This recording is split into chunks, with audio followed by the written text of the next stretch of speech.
Olá, pessoal! Sejam bem-vindos ao meu canal. Hoje vamos falar sobre pensão alimentícia, tema atual, principalmente diante da crise que nós estamos enfrentando por conta do coronavírus. Muitas pessoas tiveram seus rendimentos diminuídos ou estão desempregadas. Então, como é que ficam os pagamentos das pensões alimentícias? Pensão alimentícia, os alimentos, eles englobam não somente os alimentos em si, a comida, como também a roupa que a criança ou aquele que recebe os alimentos, que às vezes não é uma criança, de repente é entre cônjuges, Bom, engloba roupas, engloba calçado, assistência médica, assistência odontológica, entre outras despesas que essa criança ou essa pessoa que recebe os alimentos, que ela necessita para viver. Essa responsabilidade, no caso quando se trata de filhos, é dos pais. Então, se a criança precisa de R$1.000, chega-se à conclusão de que a criança precisa de R$1.000 para passar o mês, para viver, na verdade, esse cálculo, pelo bom senso, tem que ser aplicado da seguinte forma. A mãe, ela tem responsabilidade também, aquela que tem a guarda do filho. Então, é 50% de cada lado, ou seja, se é R$1.000, R$500 seria a pensão para cada parte, Você mãe e você pai tem que arcar com este valor. Essa pensão, no momento em que você precisa diminuir o valor ou majorar este valor, ela pode ser revista. Só que essa revisão, ela é feita através de uma ação que se chama ação de revisão de alimentos. Aquele que paga a pensão, ele deve comprovar a diminuição dos seus rendimentos se eventualmente ele deseja diminuir o valor da pensão que ele paga.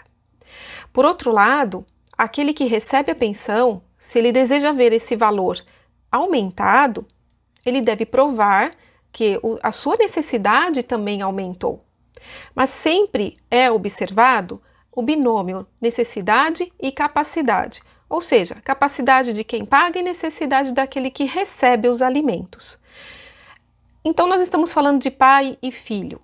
É possível o pai também precisar de pensão, de alimentos, e o filho, obrigatoriamente, deve prestar essa assistência aos seus pais. Também existe a possibilidade, eventualmente, numa dissolução de um casamento ou de uma união estável, onde uma das partes necessite de alimentos, até por um determinado período, de repente, para que ela volte a se recolocar no mercado de trabalho, ou se estamos diante de um fato, por exemplo, onde a mulher dedicou uma vida toda ao casamento, ela já é uma pessoa de idade, uma idosa, então está fora do mercado de trabalho há muitos anos ou nunca sequer trabalhou. Então essa pessoa, sim, necessita desse auxílio, dessa pensão alimentícia para sobreviver. E isso tem vários julgados nesse sentido que realmente essa pessoa faz jus à pensão alimentícia por conta de que ela realmente não tem como estar se recolocando no mercado de trabalho em função da idade e tudo mais. Existem aquelas outras opções também, onde entre parentes, na linha colateral, que pode também tem essa possibilidade, diante de uma eventual necessidade, estar pedindo os alimentos. Ok, então o que se leva em consideração na pensão alimentícia, O artigo 1694, ele diz o seguinte: pessoas podem entrar com o pedido de pensão alimentícia para custear o necessário para viver de modo compatível com a sua condição social, inclusive para atender às necessidades de sua educação.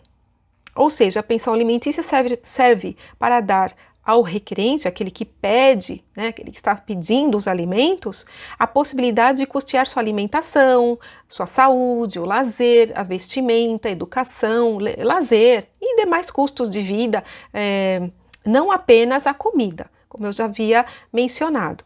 Bom, quem tem direito também, nós já explicamos aqui no vídeo, filhos de pais separados, então aquele que não tem a guarda do filho, no caso, normalmente guarda unilateral, ele presta alimentos, os filhos também podem, dependendo da situação, ter que pagar alimentos para os seus pais, havendo a necessidade, filhos para os seus pais, e entre parentes na linha colateral. Bom, vamos também lembrar aqui o seguinte, falando em guarda, às vezes os pais, eles confundem uma situação de guarda compartilhada, no sentido de que não vão ter que pagar alimentos para o filho, e isso não procede. Mesmo que você tenha a guarda compartilhada, você obrigatoriamente tem que prestar alimentos para o seu filho, não importa o tipo de guarda. É fixado, sim, o Ministério Público, enfim, em sentença, não pode, né, não se homologa nenhum acordo no sentido de que não vai prestar nenhum alimento para a criança. Bom, o pedido, né, como que é feito? Normalmente é feito através, né, das vias judiciais, através da ação de alimentos, é um rito especial, né, o Ministério Público ele vai fiscalizar também, porque vai envolver interesse de incapaz, que é o menor de idade, né, através de advogado, entra-se com uma ação, pedindo os alimentos, comprovando a necessidade, a relação, no caso, ele, por exemplo, pai e filho, né, então você junta a documentação, comprovando essa relação, essa filiação, e a necessidade da criança ou do adolescente. Estamos falando no caso dos filhos, né? Os pais com os filhos. No caso com os ascendentes, que são os pais, né? Então, os filhos para com seus pais é o inverso. Prova-se a relação de parentesco, né? E a necessidade que a pessoa está enfrentando. E a pessoa que vai custear, ela tem que também, no caso, se colocar no sentido de mostrar a sua capacidade de pagar os alimentos no valor que aquela pessoa está pedindo, ou oferecer os alimentos no sentido, né, do quanto ela pode honrar. E é feito isso, né, se for de forma amigável, melhor para todos, né, menos conflito, muito mais tranquilo. Caso contrário, quem vai, no caso, determinar, né, se for um processo judicial no sentido, né, de um litígio aí, o juiz vai fixar e, de acordo com que a documentação, né, está inclusa nos autos, as provas e tudo mais, vai fixar lá um valor.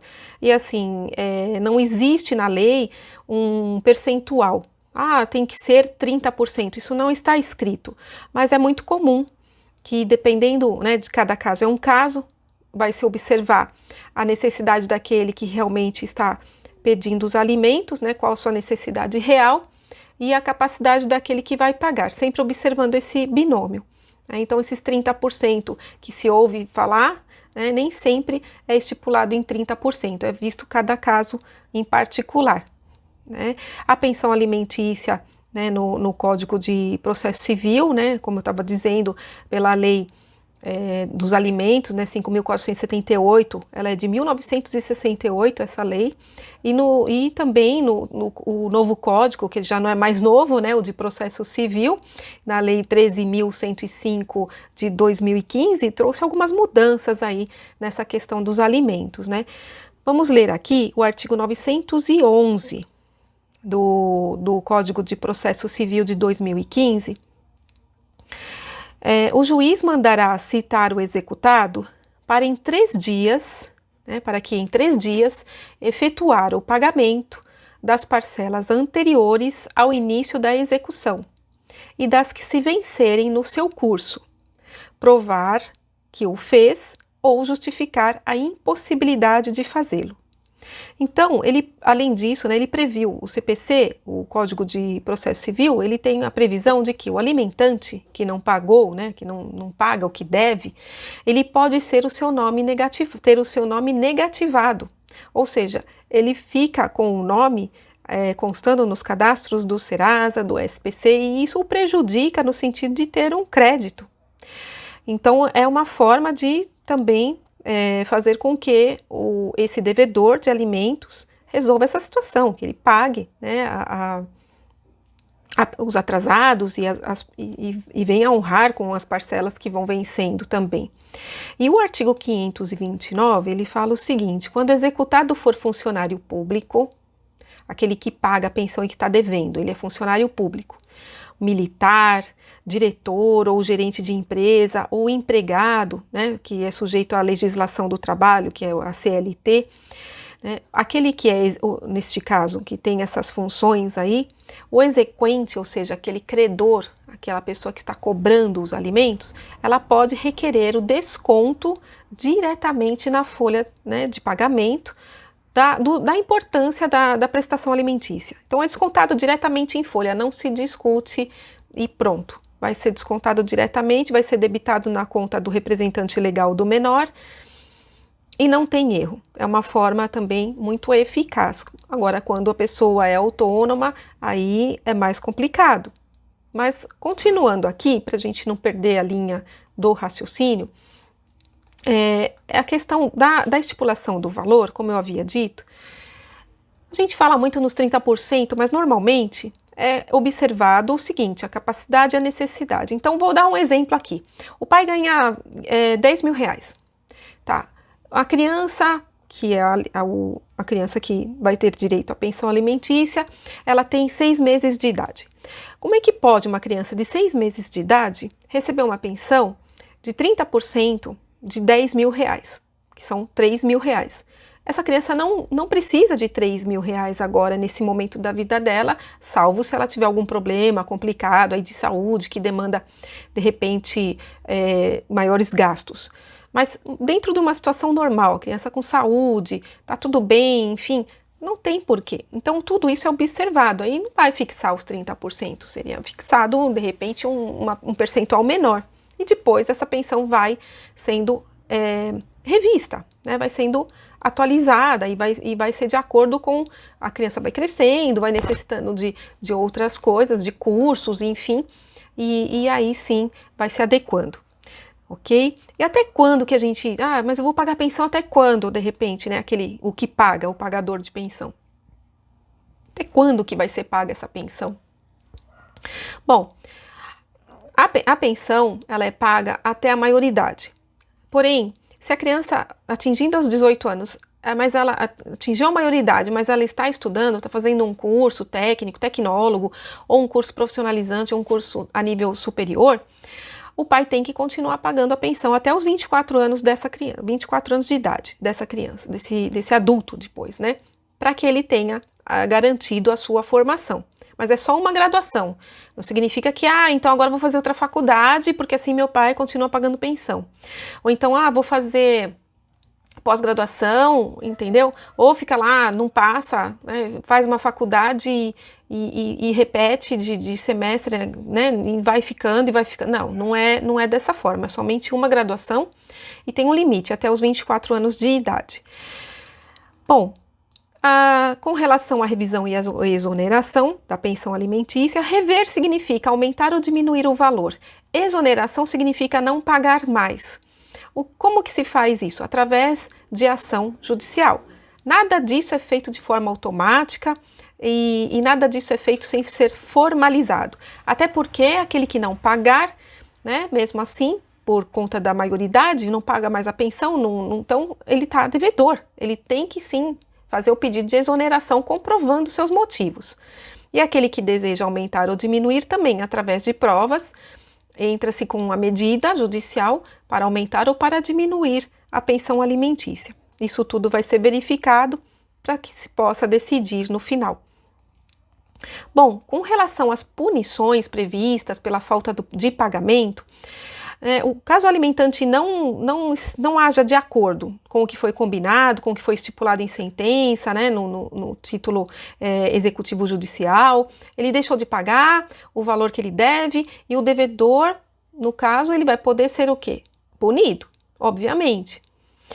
Bom, entre as punições estão a negativação do seu nome junto às instituições financeiras de crédito, como eu havia dito, que é Serasa e SPC, que é o Serviço Central de Proteção ao Crédito.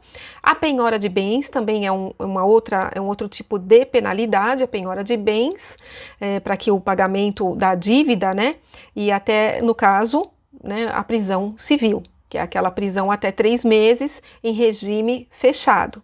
Tá? Essas três são as 3 penalidades previstas para o devedor de pensão alimentícia. Agora, só uma observação nesses tempos aí que nós estamos enfrentando de pandemia, como é que fica essa questão da penalidade, né, de prisão? Bom, a prisão atualmente está sendo decretada de forma domiciliar. que para mim isso não é penalidade nenhuma. Afinal de contas, todos nós estamos em prisão domiciliar por conta da quarentena. Então é melhor pensar assim: suspende-se a execução de alimentos nesse momento e assim que o ritmo voltar ao normal, segue-se com a execução.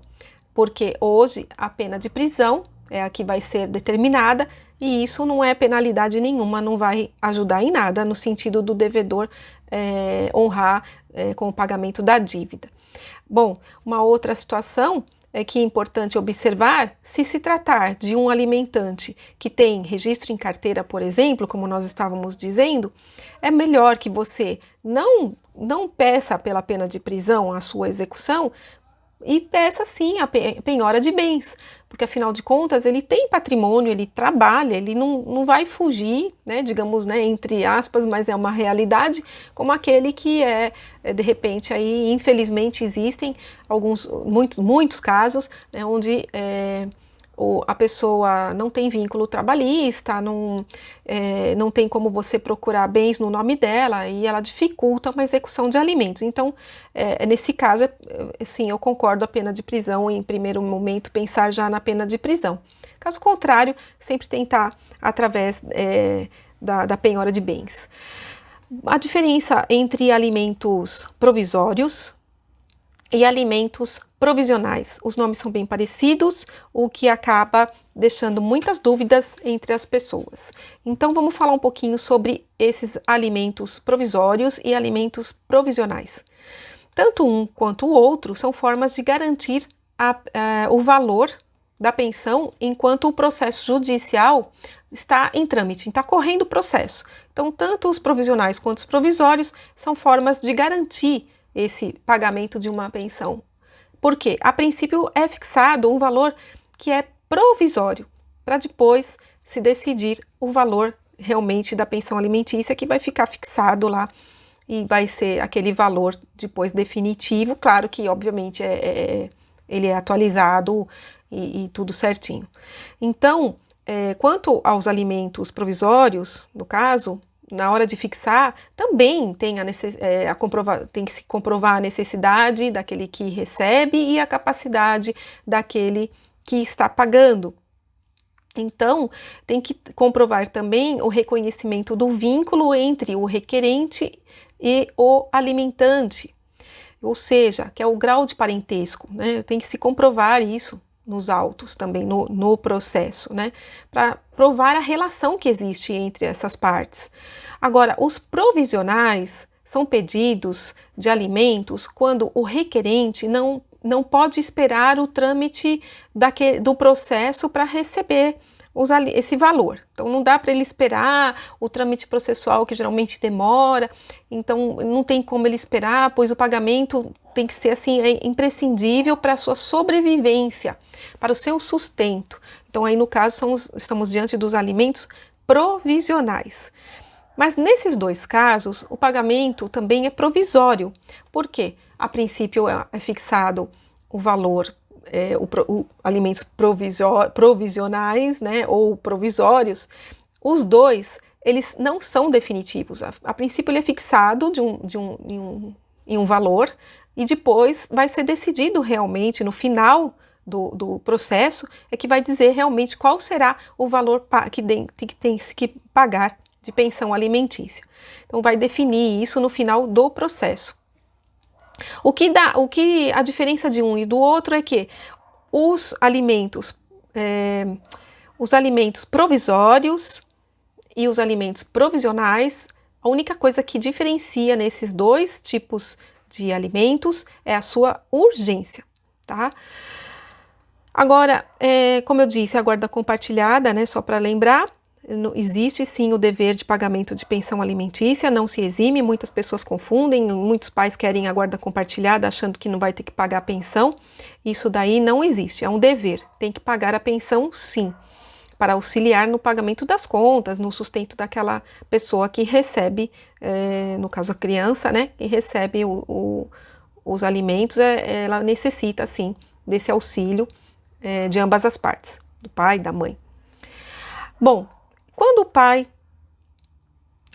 diante de um caso onde o pai esconde os bens, não tem nada no nome, enfim, Como é que fica aí? Né? Ou mesmo para rever essa pensão, a pessoa está pagando um valor baixo, não está sendo suficiente.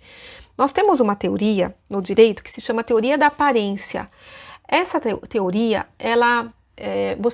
você advogado, se utilizando dessa teoria, ou até mesmo a parte, ficando atenta, ela tendo condição financeira, ela pode contratar um detetive, e esse detetive vai juntar as provas todas, né, para você, do estilo de vida daquele que é o devedor da pensão, né? Então, assim, fotografias, rede social, onde a pessoa fica ostentando que foi viajar, não sei para onde, que não está num barco, não sei das quantas, tem um carro de luxo, né? Pratica esportes de elite, frequenta clubes da alta sociedade, enfim. E você, através dessa demonstração ao juiz que a pessoa tem esse ritmo de vida, que ela frequenta esses lugares, né, o carro que ela tem, tudo isso, as viagens, tudo que comprova esse padrão de vida, a gente chama de teoria da aparência. Então, através da teoria da aparência, mesmo que a pessoa não tenha, de repente, não tenha condições de contratar um detetive, ela pode ela mesma fazer essa investigação de alguma forma e juntar nos autos essas provas, que o juiz, através da teoria da aparência, ele vai poder sim fixar, mesmo que aquele devedor alegue que nada é dele. Ah, não, mas esse carro é do meu amigo, ele me emprestou. Tá, só que para você bancar esse carro, por exemplo, só o que esse carro gasta de combustível, o IPVA desse carro, o seguro desse carro, enfim, é o seu amigo que paga para você, né? Você usa, tá, ele te emprestou, mas e para você manter? Quem paga é você ou é seu amigo? Ou outra situação, ah, mas eu não tá nada no meu nome, tá tudo no nome da minha atual esposa. Ela é empresária, a empresa é dela, é tudo no nome dela.